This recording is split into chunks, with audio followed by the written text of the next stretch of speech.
Aïe, salut à tous. Aujourd'hui pour cette review, ce SAV de Rayleigh, je vais parler uniquement des éléments que j'ai trouvés intéressants dans ce chapitre 1086. On va d'abord parler de Garling Figarland.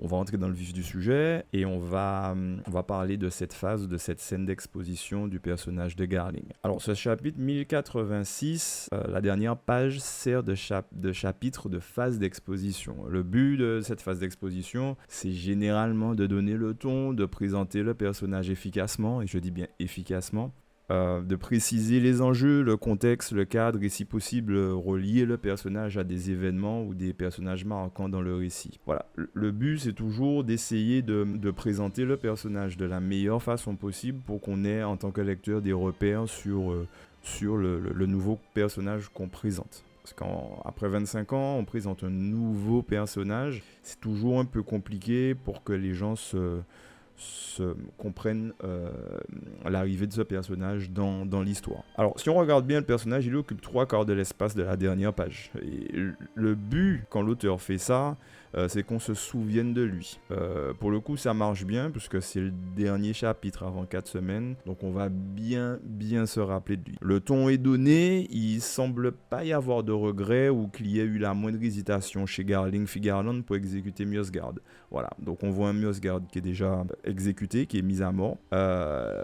Et on suppose logiquement que c'est Garling qui le met à mort. Alors on suppose, peut-être que ce n'est pas lui, mais on peut supposer logiquement que c'est lui puisqu'il a encore sa main sur l'épée. Que ça soit sur les paroles du personnage, l'action, la gestuelle, on va parler des paroles un peu après, mais en tout cas sur la gestuelle, sur l'aspect graphique, la main qui est encore sur l'épée, le personnage fait tomber la sentence, mais sans remords aucun. On a l'impression de voir un personnage sans pitié. Il apparaît sur 3/4 de la page et le but c'est vraiment d'attirer l'attention sur lui. Il fait appliquer la loi céleste des Tenryubito, point barre. Alors, la narration graphique sur le personnage, elle est très intéressante car on voit clairement la différence entre lui et les autres dragons célestes sur ses éléments de caractérisation, les vêtements et l'apparence extérieure. La caractérisation d'un personnage, c'est tout ce qu'on peut voir de lui justement en le décrivant simplement. La coupe de cheveux classique n'est pas de mise avec Garling. On a cette petite coupe de cheveux qu'on voit depuis le début de One Piece des Dragons Célestes, l'espèce de chignon qu'ils ont au-dessus de la tête. Depuis le Gorosei, qui sont des dragons célestes, puisqu'on nous dit que ce sont les plus éminents dragons célestes, on voyait plus cette coupe de cheveux. Alors, certains sont chauves, c'est oui, mais ceux qui sont pas chauves, ils ont leurs cheveux, et pourtant ils n'ont pas ce chignon caractéristique. Et on retrouve cette narration graphique-là avec le personnage de Garling Figarland. Ça permet de mettre le perso quasiment, et je dis même quasiment, au même niveau que le Gorosei. Vous allez me dire pourquoi. La coupe de cheveux traditionnelle, encore une fois, des Tenryubito ne le concerne pas lui non plus, exactement comme le Gorosei, comme je disais tout à l'heure. Et plus que le Gorosei, sa coupe de cheveux, elle est là pour accentuer cette différence. Les membres du Gorosei, ils ont des coupes de cheveux très simples, très pragmatiques. Lui, il a une coupe complètement extravagante et atypique.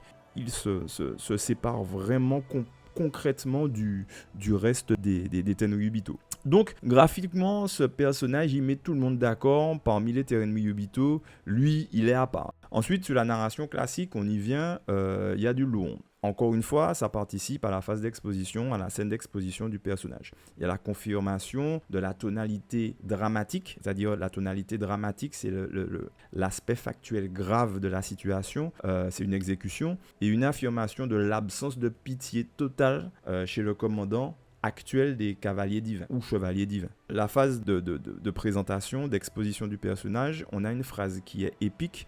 Ceux qui protègent des déchets sont aussi des déchets. Je ne vais pas vous faire l'affront de vous dire je vais vous expliquer comment ça va se passer. La phrase est claire. Ceux qui protègent des déchets sont aussi des déchets. Le mec, ça le met à un niveau. C'est moi, le bourreau des Tenryubito. Quand il y en a un qui fait une connerie, je viens et je règle le problème. Bref, j'ai l'impression que ce personnage-là, il va accentuer une différence interne chez les Tenryubito eux-mêmes. Et en revenant sur la narration, on a la relation qui est faite entre ce personnage et l'événement de God Valley. Ça, c'est ça qui est intéressant. C'est l'ancien roi de God Valley. Garling était donc le roi de cette île-là, God Valley, et ça entraîne énormément de questions tout en mettant en lumière l'incident lui-même. comment ça se fait qu'il y avait des Tenryubito qui pouvaient encore être en bas avec les humains sur une île. Visiblement, les Figarland étaient possiblement une lignée particulière. God Valley était un territoire à part et que les Figarland avaient gardé leurs titres royaux, était aussi à part chez les Tenryubito, comme je disais tout à l'heure. On se demande quel passe-droit ils avaient et peut-être est-ce qu'ils n'étaient pas de lignée pure? Est-ce que les Figarland ne font pas part des premiers fondateurs il y a 800 ans du gouvernement mondial? Et donc encore une fois, on voit cette cette séparation, cette ségrégation entre nouveaux riches et anciens riches qui participent au contrôle du monde. Donc moi je vais attendre la traduction de Glénat qui va peut-être nous donner une autre définition de roi. Il peut être régent et s'il est régent, c'est pas la même définition que roi. Globalement, c'est un personnage en une phase d'exposition qui est bien maîtrisée. Ça met en relation avec God Valley, ça nous tease encore plus à savoir si c'est le père de Shanks. Alors, ça va être la deuxième partie. Vous avez vu le titre de la vidéo, je pense rapidement, je pense que Garling, c'est le petit papounet génétique de Shanks. Voilà. Alors, je trouve que ça serait beaucoup plus intéressant d'un point de vue narratif, d'un point de vue de l'histoire, que ça soit son père. Alors, si Shanks est le fils disparu de Garling, il y a une ambiguïté inhérente à son statut. Voilà, son statut en tant que personnage. Car Shanks n'a jamais abandonné, comme Homing Don Quijote, le père de Doflamingo, il n'a jamais abandonné officiellement son statut de dragon céleste. Donc alors, il faudra clarifier ça, ça c'est pour l'auteur, même si on a deux gros indices quand Shanks met fin à la guerre de Marineford et qu'il débarque à la rêverie. On commence quand même à se dire que Shanks est probablement le fils de Garling Figarland. Ensuite, on a deux mots sur Shanks. Alors, je vais parler de la théorie de Henrik 21 sur l'empoisonnement de Goldie Roger. Alors, sa théorie, elle n'est pas impossible. Mais à mon avis, il manque tellement d'éléments et l'histoire ne va pas vraiment dans ce sens. Par exemple, quel moyen de pression crédible Garling aurait eu sur Shanks pour que ce dernier, il empoisonne son père adoptif qui a aidé concrètement à battre Xebec à God Valley? Enfin, quel intérêt? Si Shanks a empoisonné Goldie Roger, Rayleigh n'en sait rien. Parce que les gars, ils se parlent tranquillement. Hein. Je rappelle que Rayleigh et Roger, c'était best friend forever. Pourquoi Shanks aurait eu peur de perdre la vie et empoisonner Roger? Comment Garling ou le gouvernement mondial, qui n'arrivait déjà pas à attraper Roger, au point qu'il se livre lui-même malade de surcroît, comment on aurait pu faire pression sur lui?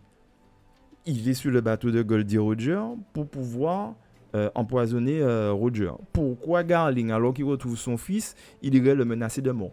Même si c'est le GM qui le fait. Supposons, c'est le CP9. Mais quel intérêt, le CP9? Quel moyen de pression ils auraient sur Shanks pour qu'il puisse empoisonner Roger?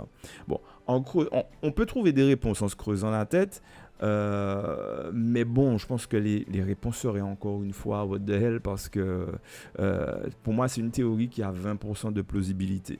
Tout ça pour dire qu'il faut absolument que Garling soit le père de Shanks, parce que il y aura plus de développement narratif et ça donne une vraie fonction à Shanks. Voilà, affronter son père génétique avec la volonté de son père spirituel et adoptif, celui qui lui a légué sa volonté, ça c'est une histoire sympathique à raconter. Du point de vue de Shanks, je pense que c'est beaucoup plus intéressant que Garling soit son père plutôt qu'il soit son oncle, voilà, ou son grand-père. Ouais. Plus tu t'éloignes de la lignée génétique directe, en tout cas, moins ça devient intéressant. Voilà. Alors que là, si c'est son père, on a vraiment une ambiguïté, on a vraiment un truc sympathique. Et ça donne vraiment une fonction à Shanks dans le récit. Parce qu'encore une fois, les cavaliers divins, c'est un problème. C'est un problème à surmonter. Je veux dire, les Mugiwara, ils peuvent pas se taper avec tout le monde, quoi. Donc voilà. Bon, maintenant, le nom des 5 doyens. Il y a beaucoup de lecteurs qui parlent sur les théories avec des démons de l'enfer, etc.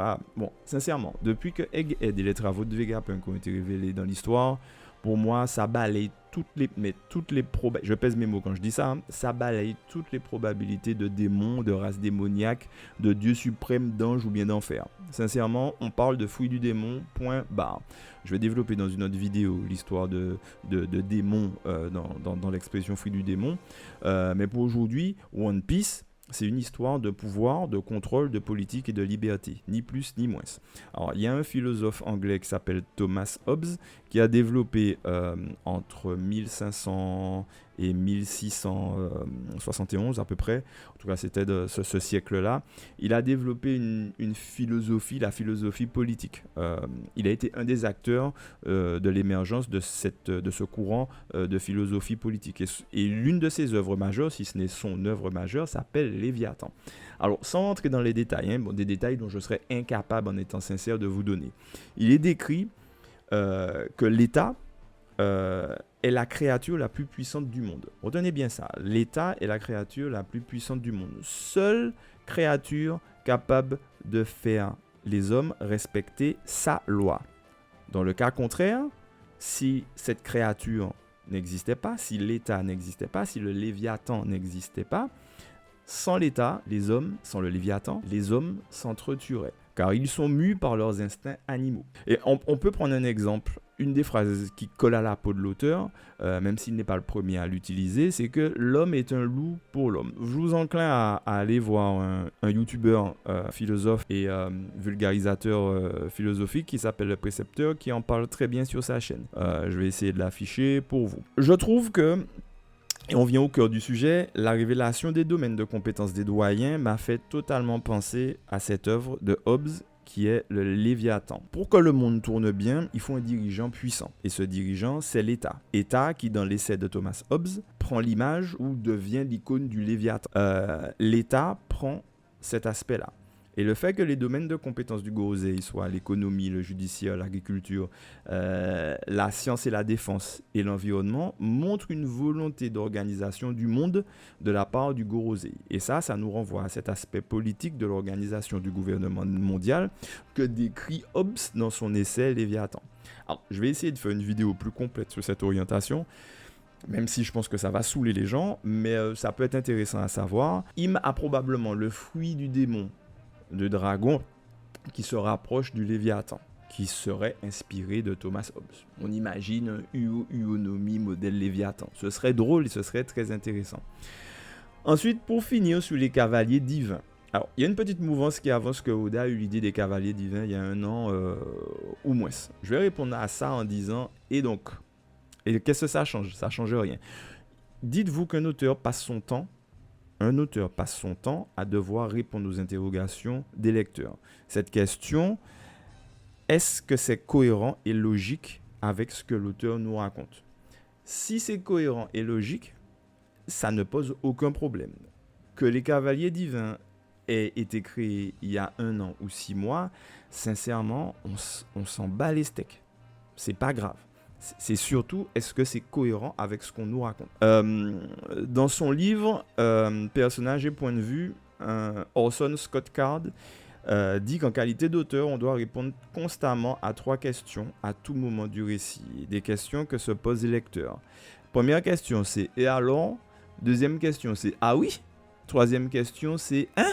La question « et alors ?» Le but, c'est « pourquoi devrais-je m'intéresser à cette histoire? Qu'est-ce qu'elle a d'original ?» Ok? Et l'auteur doit répondre à ça. La deuxième question, c'est « ah oui », elle répond à n'importe quoi. Quelqu'un de sensé n'aurait jamais agi de cette manière. Et c'est souvent dans One Piece, et même dans les mangas, c'est souvent ce qu'on se dit. Qui va faire ça? En gros, personne ne fait ça. Troisième question, c'est « hein? Qu'est-ce qui se passe? Ça ne veut rien dire, je ne comprends pas. » Un auteur doit répondre systématiquement, du début à la fin de son histoire, à ces 3 questions-là. Et alors, ah oui et « hein ». Donc, que les cavaliers divins aient été imaginés il y a 1 an, 6 mois ou 4 semaines, c'est complètement osef, du moment où c'est crédible eu égard à l'histoire. Et pour le coup, les cavaliers divins sont crédibles. Qu'ils arrivent maintenant, c'est crédible. Alors, j'ai vu sur Twitter, on n'a jamais entendu parler d'eux ou de Garling, car God Valley, on n'a jamais entendu parler d'eux parce que Garling et God Valley, ce sont des tabous. Que la guerre se rapproche des Tenryubito, quelqu'un sait aujourd'hui, c'est-à-dire Sabo, que le plus grand tabou du monde est brisé, il y a un individu sur le trône vacant. Des Tenryubito commencent à se retourner contre la vie du GM. Il n'y en a pas 50, mais il y a eu Homing et Myosgard. Ok, ils font partie de la même famille, mais de la même lignée. Mais s'il y en a un, il y en a 10. S'il y en a 10, il y en a 100. Voilà pourquoi on voit les cavaliers divins aujourd'hui, parce qu'on se rapproche déjà de l'épilogue du manga, et l'antagoniste suprême qui est une entité, le gouvernement mondial, il doit être recadré, il doit avoir une image tangible, c'est-à-dire des personnages tangibles qui représentent ce gouvernement, et c'est Im, le Gorosei et les cavaliers divins. Voilà pourquoi moi je pense que se demander si les cavaliers divins étaient bien ou pas aujourd'hui, franchement c'est Osef. Bon, complètement, ça n'a aucun intérêt de se poser cette question. D'ailleurs on peut y répondre facilement. En gros, ce chapitre 1086, c'est un chapitre qui nous permet de découvrir l'organisation du monde comme le conçoit le gouvernement mondial. Et ça peut nous donner déjà, pour finir sur cette phrase, ça peut nous donner déjà une idée du rêve de Luffy. Alors, il faut creuser encore, parce que rappelez-vous, si le gouvernement mondial est l'antagoniste final, Luffy le protagoniste principal et Mugiwara le protagoniste principal, ils ont quasiment le même objectif, sauf que les moyens pour y arriver sont différents. Donc, voilà, c'était mon point de vue sur le chapitre 1086. J'ai focalisé sur des points que je trouvais intéressants en essayant de parodier ce que les autres disent. Allez, à plus tout le monde.